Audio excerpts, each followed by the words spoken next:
Assalamualaikum warahmatullahi wabarakatuh. Salam sejahtera untuk kita sekalian. Perkenalkan, nama saya Anastasia Bestiningrum Kristi, pamong belajar dari SKB Kabupaten Sumba Timur, Provinsi Nusa Tenggara Timur.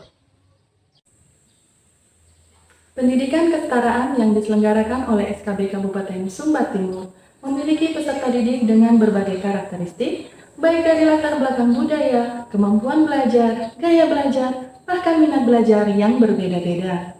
Untuk peserta didik dengan kemampuan belajar yang sangat baik, mata pelajaran matematika merupakan salah satu mata pelajaran yang digemari. Namun, bagi sebagian besar peserta didik, matematika merupakan salah satu mata pelajaran yang amat sulit. Kesulitan yang dialami oleh peserta didik dipengaruhi oleh beberapa faktor. Salah satunya adalah metode pembelajaran yang digunakan oleh pendidik tidak sesuai dengan kemampuan dan gaya belajar peserta didik. Pamong belajar sebagai pendidik dihadapkan dengan tantangan untuk bisa memfasilitasi dan mengakomodir kebutuhan belajar peserta didik. Untuk dapat mewujudkan hal tersebut, pembelajaran berdiferensiasi menjadi salah satu solusi untuk dapat diterapkan di kelas. Dalam video kali ini, saya akan membagikan praktik baik yang saya lakukan, yaitu pembelajaran berdiferensiasi bersama Sandalwood, Siri Pinang, dan evaluasi berbasis Word. Selamat menyaksikan. Sebagai pengampu mata pelajaran matematika tingkat 4 setara kelas 9 SMP, saya membuat asesmen diagnostik melalui Google Form untuk mengidentifikasi kebutuhan belajar peserta didik. Dari 11 peserta didik, 5 peserta didik memiliki gaya belajar visual auditori dan 6 peserta didik memiliki gaya belajar kinestetik. Dari hasil asesmen diagnostik kognitif, 6 peserta didik sudah cukup paham dan 5 peserta didik masih kurang paham terkait materi bilangan berpangkat. Langkah kedua adalah membuat desain pembelajaran, di antaranya mempersiapkan berbagai media pembelajaran, yaitu video pembelajaran yang dibuat menggunakan aplikasi Canva, LKPD yang dibuat menggunakan aplikasi Canva, dan evaluasi berbasis game online yang dibuat melalui aplikasi Wordwall. Kegiatan selanjutnya adalah pelaksanaan pembelajaran yang diawali oleh ucapan salam dan pengecekan kesiapan peserta didik untuk belajar. Selanjutnya, pendidik dan peserta didik mengawali kegiatan pembelajaran dengan doa.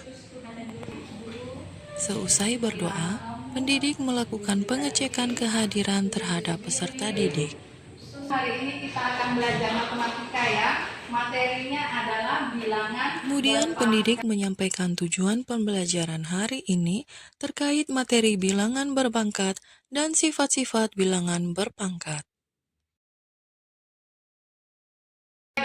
Peserta didik dibagi menjadi 2 kelompok berdasarkan gaya belajar mereka, yaitu kelompok visual auditori dan kelompok kinestetik.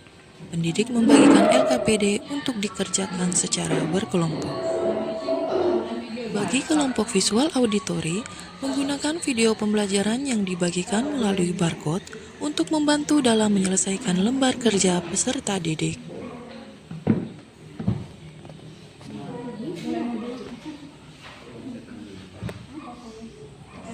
Mulai nonton sudah. Hari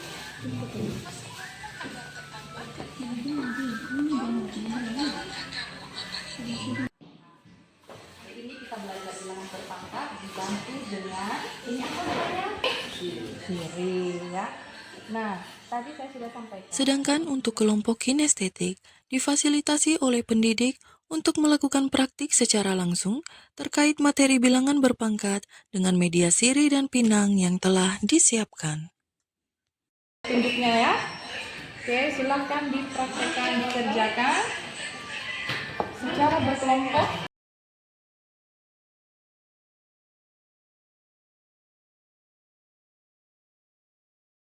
Peserta didik pada kelompok kinestetik secara bergantian melakukan praktik dengan siri, yaitu menghitung berapa banyak siri yang terbentuk jika siri dipotong di bagian tengah.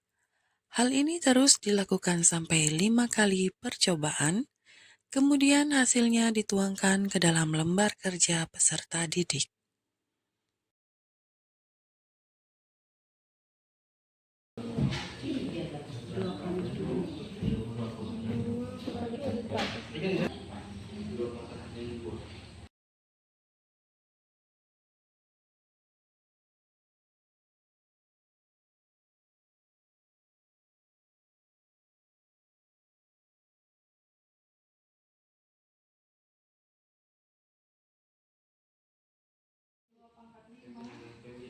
Pendidik juga memberikan bimbingan kepada peserta didik yang mengalami kesulitan dalam menyelesaikan lembar kerja peserta didik.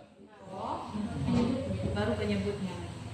1 per 2 kali 2 1 1 2 kali 2 kali 2.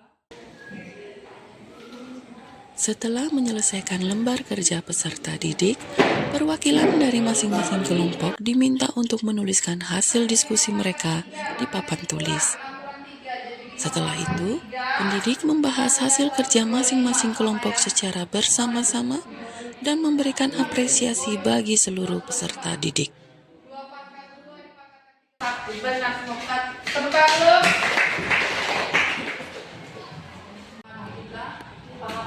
Setelah proses pembelajaran, dilaksanakan evaluasi dengan menggunakan aplikasi berbasis Wordwall.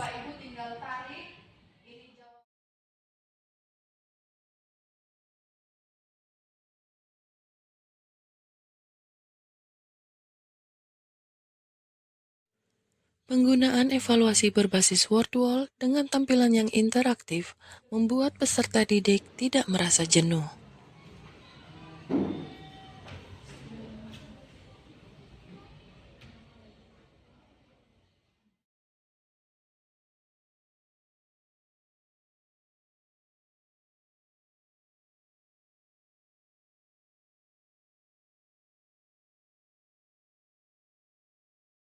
Evaluasi berbasis Wordwall memudahkan pendidik untuk melihat skor maupun nilai yang didapat oleh peserta didik.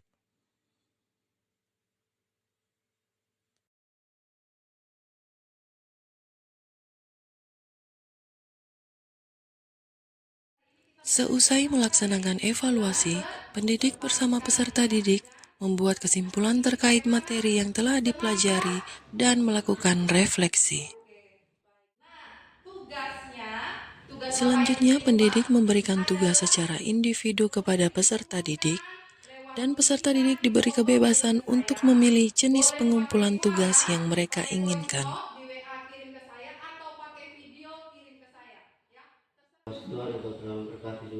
Kegiatan pembelajaran ditutup dengan berdoa bersama dan pendidik mengucapkan salam penutup.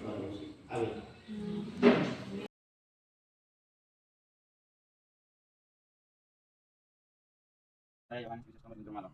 Contoh bilangan berpangkat dalam kehidupan sehari-hari adalah kapasitas memori sebesar 1 GB, sama dengan 1024 MB, atau bisa ditulis dalam bentuk berpangkat 1024 sama dengan 2 pangkat 10. Selamat siang Ibu, saya Rita Anambang mengumpulkan tugas matematika.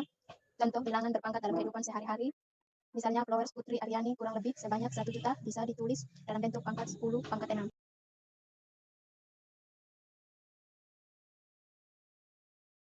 Pembelajaran berdiferensiasi yang dilakukan oleh Pamong Belajar SPNF SKB Kabupaten Sumba Timur atas nama Ibu Anastasia sudah sangat baik.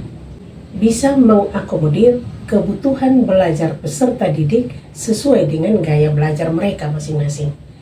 Harapan saya ke depannya adalah bahwa pembelajaran tetap dilaksanakan berorientasi kepada kebutuhan belajar peserta didik. Demikian video yang bisa saya bagikan. Semoga bermanfaat bagi para pendidik di bidang pendidikan non-formal untuk terus menciptakan pembelajaran berkualitas melalui kurikulum Merdeka. Wassalamualaikum warahmatullahi wabarakatuh. Salam sejahtera untuk kita sekalian.